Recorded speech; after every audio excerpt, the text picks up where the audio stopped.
చెప్పండి. నిజంగా ఈరోజు చాలా బాధాకరమైన అంశం ఇది. నిజంగా ఇది బాధ అనిపిస్తుంది. మీరంతా కూడా ఈరోజు ఇంతమంది దాదాపు ఇన్ని వేల మంది మహిళలు కూడా చాలా మంది మా కండక్టర్లు అందరూ కూడా ఇక్కడ రావడం జరిగింది. సో మరి ఆర్టీసీ విషయంలో ఈ ప్రభుత్వం గత ప్రభుత్వం లాగానే ప్రవర్తిస్తూ ఉంది. సో వీళ్ళన్న మాటలే ఏదైతే మేనిఫెస్టోలో పెట్టారు మిమ్మల్ని విలీనం చేస్తానని ఆర్టీసీలో, కానీ మాట తప్పినట్టు పరిస్థితి కనపడతా ఉంది.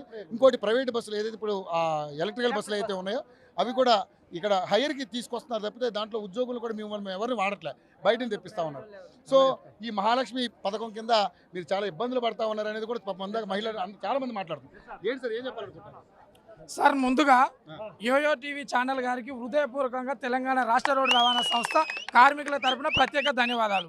ఎందుకంటే మేము గత తెలంగాణ రాష్ట్రం చిందించినప్పటి నుంచి ఇదే గెటపు, ఇదే స్టైలు, ఇదే మైకు కింది నుంచి పై వరకు కూడా తీసుకెళ్ళి మీ దయాదాక్షిణ్యాల వల్ల చట్టసభలలో కూర్చున్నటువంటి మహాప్రభులే ఎన్నో హామీలు ఇచ్చినటువంటి చరిత్ర, అదొక చరిత్ర. ఆర్టీసీ కార్మికులు ఎదుర్కొంటున్నటువంటి చరిత్ర. ఉమ్మడి ఆంధ్రప్రదేశ్లో ఉన్నప్పుడు 1,20,000 మంది కార్మికులు ఉన్నప్పుడు మాకు ఒక శక్తి ఉండే.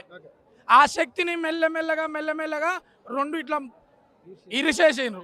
అంటే రెండు చేతులు బలం ఉన్నప్పుడు శక్తి ఉండే, ఒక చెయ్యిని నరికేసిండ్రు. ఒక చెయ్యితోనే జై జై జై తెలంగాణ అన్న ఈ గొంతులు ఇప్పుడు నై తెలంగాణ అనే పరిస్థితికి తీసుకొచ్చింది ఈ రాష్ట్ర ప్రభుత్వం.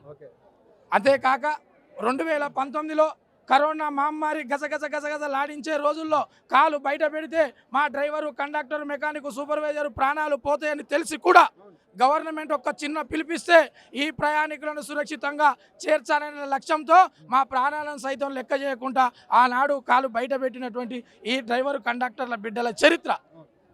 అప్పుడు ఈ కళాకారులే ఈ తెలంగాణ రాష్ట్రంలో నలుమూలలా గడప గడపకు పల్లె పల్లెకు తిరిగి ప్రాణాలు సైతం లెక్క చేయకుండా ఆర్టీసీ బస్సులో ప్రయాణించండి, కరోనా మహమ్మారికి దూరంగా ఉంటారు, ఇది విశాలమైన బస్సు, ఇది అందమైన బస్సు అనే తీరులో మళ్ళా కరోనా మహమ్మారిని పారదోలి ఆర్టీసీని గాడిన పెట్టిన చరిత్ర ఈ ఆర్టీసీ కార్మికుల చరిత్ర.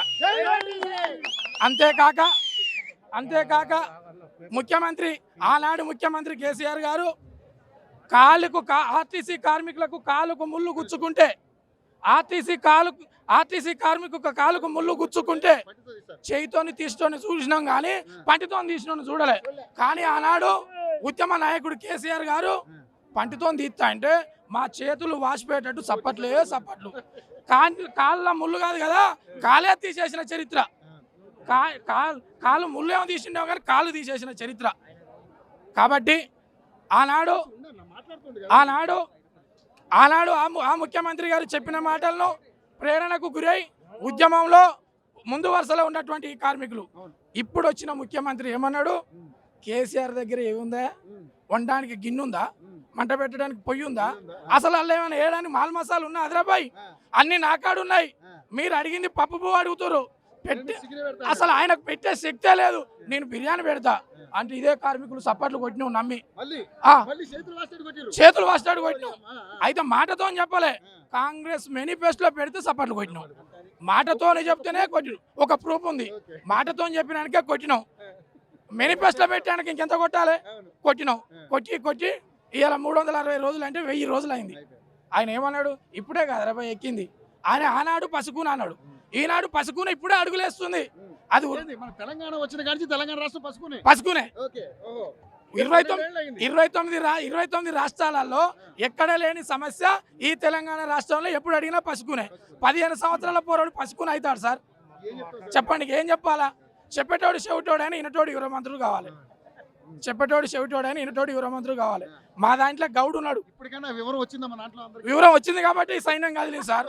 మీరే చెప్పాలి వాళ్ళకు, మీరే చెప్పాలి. ఆ రోజు మూతి మీద మిస్ నవ యువకుడు మీరు, మేము కళ్ళతో చూసిన ఉద్యమాలలో డిపో తిరిగిండ్రు, మీరే ఈ మైక్ ద్వారా మళ్ళీ వాయిస్ వినిపిస్తారు. మీకు హృదయపూర్వకంగా ధన్యవాదాలు. మీరేం ఆశించలే, మీరు ఈ రోజు కూడా ఏం ఆశిస్తలేరు, కార్మికులకు న్యాయం జరగాలనే మీ వాయిస్ వినిపిస్తూ ఉన్నారు.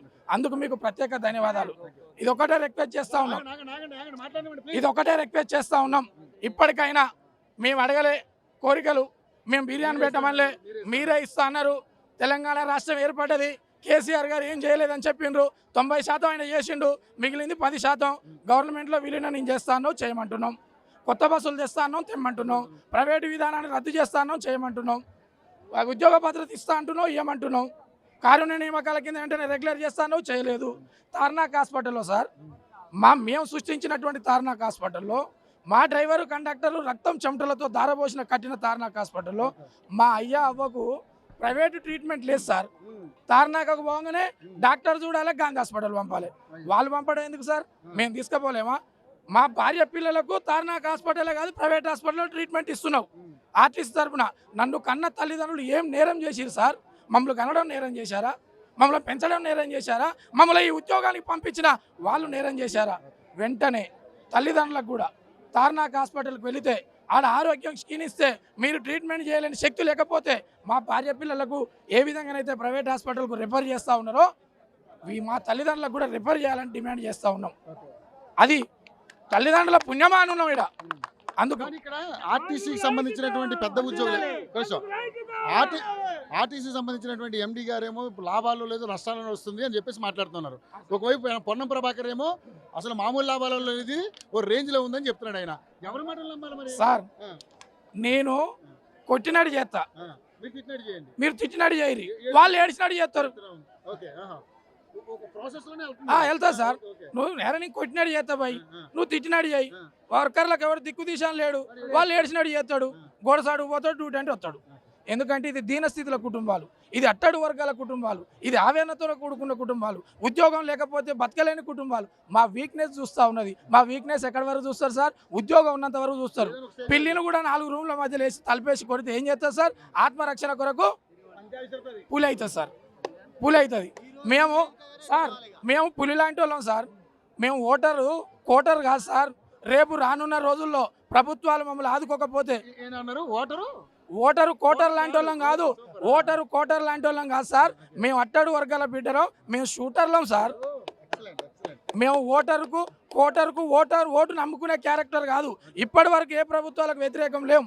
ఎమ్మెల్యేలను చేసినాం, ఎంపీలను చేసినాం, కుర్చీలో కూర్చోబెట్టినాం, సర్పంచ్ ఎలక్షన్లను గెలిపించినాం, మున్సిపల్ ఎలక్షన్లో గెలిపించినాం. జిహెచ్ఎంసీలో ట్రయల్ చూద్దాం సార్.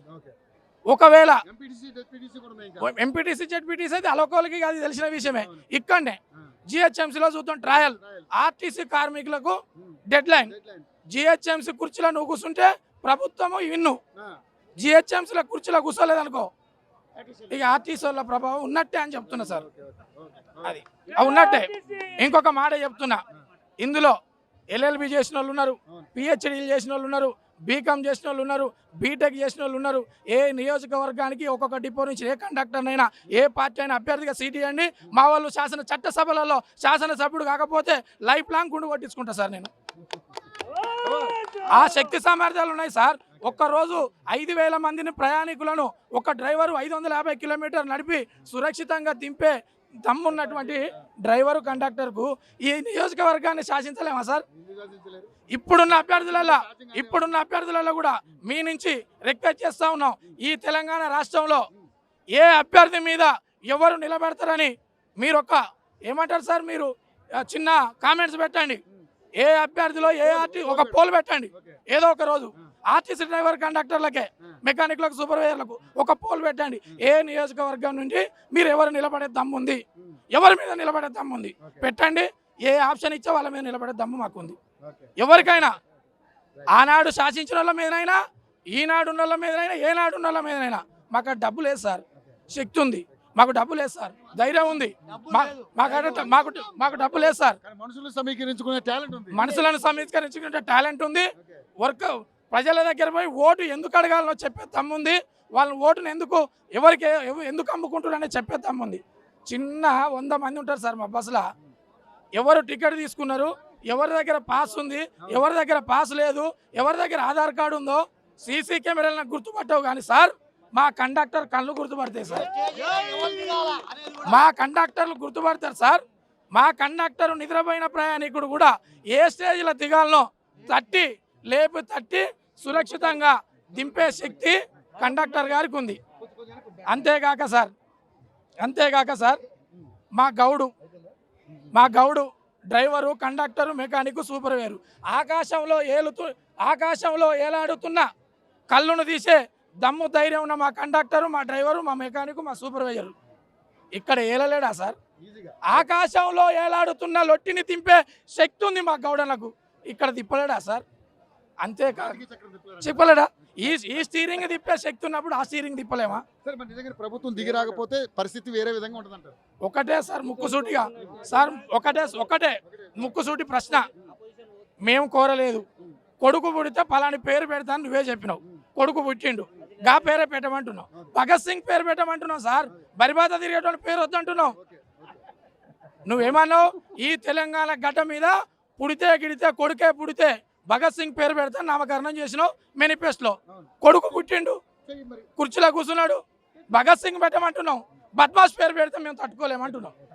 రైట్ అర్థమైంది సార్. సో ఏదేమైనా ఆర్టీసీ కార్మికులు చాలా భావోద్వేగంలో ఉన్నారు. వాళ్ళు నిజంగా వాళ్ళు అంటే ప్రతిసారి ఇన్ని ప్రభుత్వాలు మారినా ఇక్కడ మనం గమనించాల్సింది ఏంటంటే ఆర్టీసీ వరకు మాత్రం మాట్లే.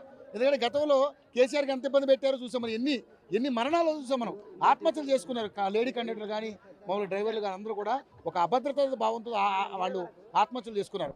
ఎన్నో ప్రాణాలు పోతే కానీ ఆయనకి కనువిప్పు కలగలే. మరి ఇప్పుడు రేవంత్ రెడ్డి గారు అటువంటి పరిస్థితులు రాకుండా మీరు 10 ఏళ్ళు అధికారంలో ఉంటారని మాట ఇచ్చారు కాబట్టి ఆ 10 ఏళ్ళు మిమ్మల్ని అధికారంలో ఉంచాలంటే వీళ్ళ కోరికలు తీర్చండి.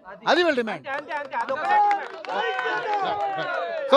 సో దయచేసి రేవంత్ రెడ్డి గారు ఒకసారి ఆలోచించండి. ప్రజల నుంచి మీకు మద్దతు రావడం కంటే వ్యతిరేకత ఎక్కువ వస్తుంది గుర్తుపెట్టుకోండి. హైడ్రా పేరుతో అందరి దగ్గర నుంచి వ్యతిరేకత మూడు కట్టుకున్నారు. మూసీ రివర్ పేరుతో వ్యతిరేకత మూడు కట్టుకున్నారు. ఆర్టీసీ జోలు కూడా వస్తున్నారు. దయచేసి అని మానేసుకోండి. దయచేసి మీరు ప్రజాపాలన పేరుతో మంచిగా పరిపాలన చేస్తే అందరూ, ఎందుకంటే మీరు మంచి పని చేశారు. సన్నబియ్యం ఇస్తున్నారు, అందరూ తింటున్నారు. ఇక్కడ అలాంటి కార్యక్రమాలు చేయండి. వీళ్ళకి ఉపయోగపడతాయి, పేదవాళ్ళకి ఉపయోగపడతాయి. ఆర్టీసీకి ఎప్పుడైతే మీరు మేనిఫెస్టోలో పెట్టారు కాబట్టి మేనిఫెస్టోలో పెట్టినట్టుగా వీళ్ళు అన్నట్టుగా భగత్ సింగ్ పేరు పెట్టండి, బద్మాష్ పేరు వద్దంటాను. Right, thank you.